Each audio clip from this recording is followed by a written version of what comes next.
রমজানে আপনি কোরআন তেলাওয়াত করতেছেন, মসজিদে বসে নিয়ত করছেন 3 পারা পড়বেন, কয় পারা?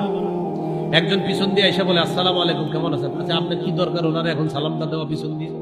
উনি তেলাওয়াত করতেছেন, উনি নিয়ত করছে 3 পারা কোরআন পড়বেন।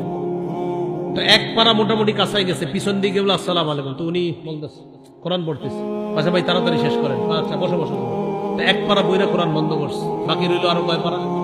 নিয়ত করছিল কয় পারা পড়বে, তাহলে 1 পারা পড়ার পরে তাকে সময় দিচ্ছে। তো বলতেছে কি অবস্থা ভাই, রোজা রাখছেন? আলহামদুলিল্লাহ আমি রোজা রেখেছি। সাহারি খেয়েছেন? আলহামদুলিল্লাহ খেয়েছি।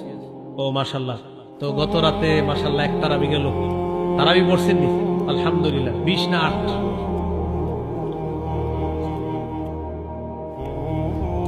এখন আপনারা জবাব দিবেন, বলেন আমার সাথে 20ও পড়ছি, বলেন 20ও পড়ছি, 8ও পড়ছি। আবার বলেন 20ও পড়ছি, 8ও পড়ছি। হ্যাঁ বলবে 20 8 মানে? হ্যাঁ 20 8 দুইটাই পড়ছি। আরে পড়েন নাই কোনটা বলবেন? ঝগড়া করি কি বলি নাই? তুমি যে নিয়তে এখন আসছো ওই নিয়তটা কাজ হবে না। তুমি অনেক লম্বা সময় আমাদের জ্বালানোর জন্য আসছো, লাভ নাই। 20ও পড়ছি, 8ও পড়ছি। ভাই বুঝাই দেন, 20 পড়ছি সাহাবায়ে কেরামের ঐক্যমতে 20 রাকাত তারাবি, এটা ইজমা। এই জন্য 20 রাকাত শুরু রাত্রে পড়ছি। আর আল্লাহ সাহারির সময় উঠাইছে, নবী সারা বছর 8 রাকাত তাহাজ্জুদ করতেন। তো আমি সারা বছর পারি না, কাজকর্মে থাকি। সাহারির সময় যেহেতু আল্লাহ উঠাইছেন, এই জন্য গত রাতে আমি 8 রাকাত তাহাজ্জুদও পড়ছি, 20ও পড়ছি, 8ও পড়ছি। আর যেটা পড়ি নাই সেটা হলো তুমি যে নিয়তে আসছো এটা আমি আসলে পারবো না। আর এই ব্যাপারে বুখারীতে হাদিস আছে, তুমি যে জ্বালান জ্বালাইবা মানে আমি বলে দিব আমি রোজাদার 1 বার, আমি রোজাদার 2 বার। যাও। এখন এই জায়গায় অনেকে থাকতে পারেন যে হুজুর কথাটা কারে বললেন, এই কাজ যে করে তারে বলছি।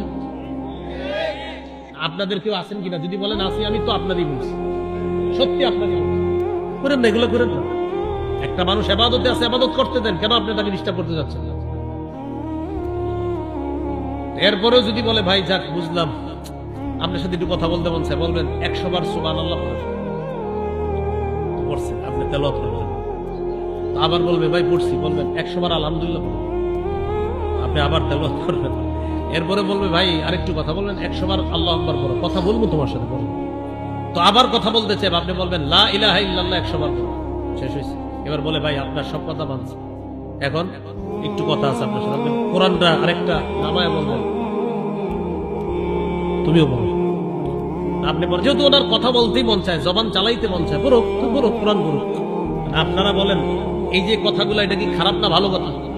পড়েন, আপনি পড়েন, আপনার যেহেতু জবান চালাইতে মন চাইতেছে, কোরআন পড়েন।